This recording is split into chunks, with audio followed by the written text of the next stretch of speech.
Pickleball's supposed to be polite. Smiles, paddles up, good game buddy. But sometimes, sportsmanship gets drop-shotted straight into oblivion. My goodness. The floor is lava. Come on.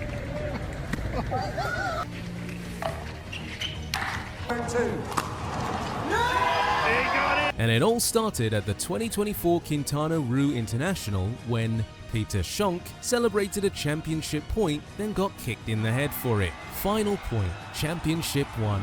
Shonk, sweating, screaming, celebrating, meets his beaten opponent at the net. He swings too close, knocks the man's paddle loose. No big deal, right? Wrong. Shonk bends down to pick it up, a simple apology in motion, and that's when it happens. His opponent cocks back and kicks him in the head. Not a shove, not a bump, a full-on MMA highlight reel. The crowd gasps. Ref freezes. Peter hits the floor faster than his last drop shot. The clip goes viral in seconds. Mexico's Quintana Roo International suddenly looks more like Quintana Roo Fight Night. Even the kitchen Pickleball's TMZ, had to say this behavior is disgusting and completely unacceptable. Peter's fine. The internet, it's still replaying the kick like it's a training video for rage. In pickleball, you expect dinks, drivers, and drama, but not karate. That was violence. Now watch what happens when it's just words that hit harder. Hayden Patriquin versus Anna Leigh Waters, April 2025. Major League Pickleball, Orlando, St. Louis stock versus New Jersey Fives. One match from sealing it.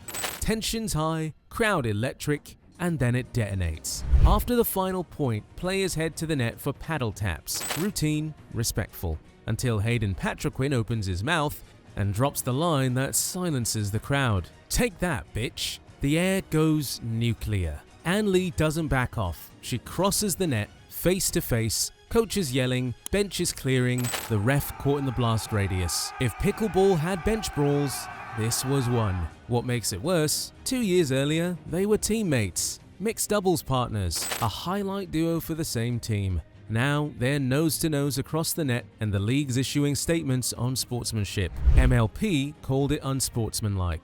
The crowd called it entertainment. Patriquin lost his temper, Anna Leigh lost her patience, and pickleball lost its calm. That was verbal warfare. Now watch what happens when the player answers with fire, not words. Ben John's warning shot. January 10th, 2025. Zimmer Biomet Masters. Ben and Colin Johns versus Quang Duong and Matt Wright. The score wasn't close. 11-0, 11-3, but nobody remembers the numbers. They remember the moment. Midway through the second game, Ben Johns wound up on a routine rally, looked across the net, and fired a missile. A laser so fast it nearly shaved Quang Duong's head on the way by. The crowd gasped. Commentators froze. For a split second, everyone wondered if they'd just seen pickleball's first drive-by. Was it payback?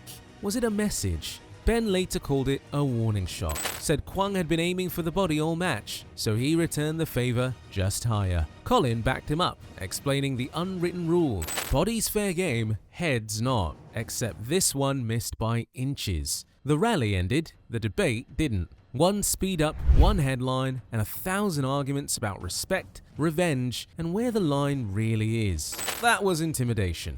Now watch what happens when a serve crosses the line. Literally, the Nasty Nelson Gold. The PPA Tour Championships. Match point, gold on the line. Duong serves up to serve. Everyone's expecting the usual. Deep serve, long rally, polite finish. Instead, he goes rogue. Duong fires a laser straight at her opponent's chest. No bounce, no rally, just contact. The ball hits, the crowd freezes, then erupts. That's a Nasty Nelson. A serve so rare it's practically myth. Legal? Yes. Respectful? That's up for debate.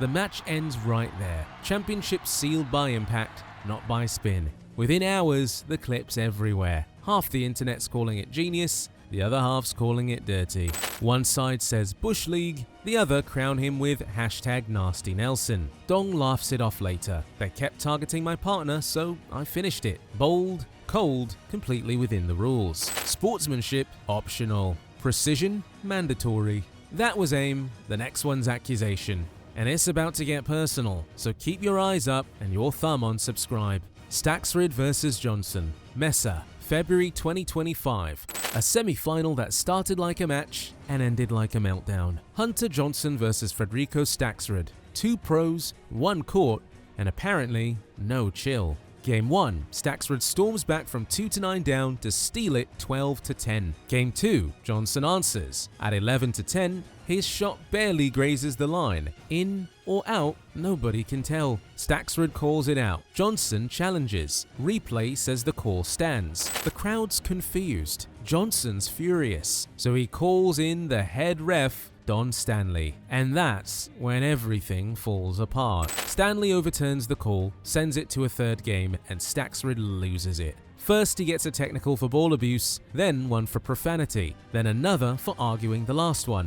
By the time they switch sides, it's 8-2, and half of those points came from penalties, not rallies. Staksrud keeps swinging, but the match is already over. Afterward, he drops a bomb. It's hard to win when you're playing the refs too. I think they're biased against me for being Argentinian. At that point, even the ref was reconsidering his life choices. That was Pickleball's courtroom drama. Verdict delivered.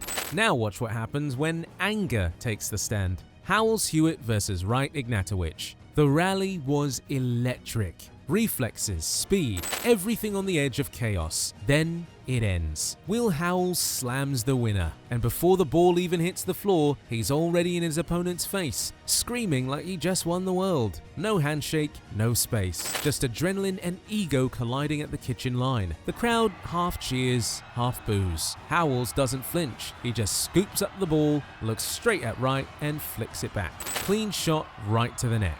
Silence, then outrage. Wright throws his hands up, pleading to the ref. Howells walks away like he just hit a match point. Clips flood Instagram within minutes. Fans can't decide who's worse, the guy who screamed or the guy who answered with a fastball. That wasn't a competition anymore. That was pride, weaponized. But sometimes the loudest disrespect doesn't even need words. The shot at a fallen opponent. Red Rock Open, PPA Tour, mixed doubles. The point was chaos. Speed-ups, counters, both sides holding their ground until Lina Padigimata slipped near the kitchen line and hit the floor. For a heartbeat, everyone froze. Crowd gasped, opponents hesitated, it looked like the rally would die there. But Andre Descu didn't wait. He stepped in, saw the ball still live, and ripped it straight back across the net while she was still down. Point over, silence. Then the noise hit. Not cheers, but disbelief. Technically, it was fair play. Morally, it split the sport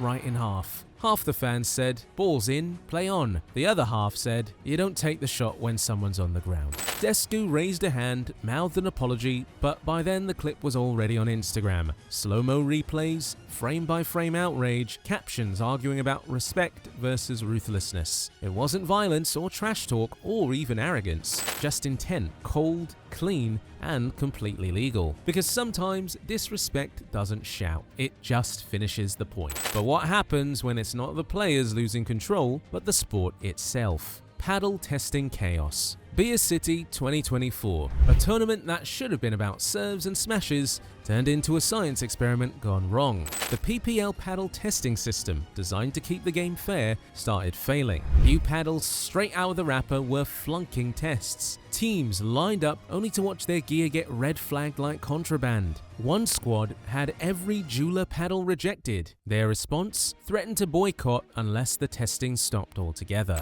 Just like that, order collapsed into improvisation. Beer City went from regulation to rebellion. Fans called it chaos, players called it Tuesday. And for a moment, Pickleball's rulebook looked more fragile than its paddles. Pickleball doesn't pretend to be polite anymore. It kicks, yells, taunts, and sometimes even breaks its own toys. Because beneath the smiles and good games is a sport built on adrenaline, pride, and the kind of chaos that refuses to apologize. Every paddle swing is a statement. Every rally a chance to prove who really owns the court. If you live for that kind of madness, make sure you're subscribed so you never miss the next one. And if you want a moment even more unhinged than this, click the video on your screen now. See you there.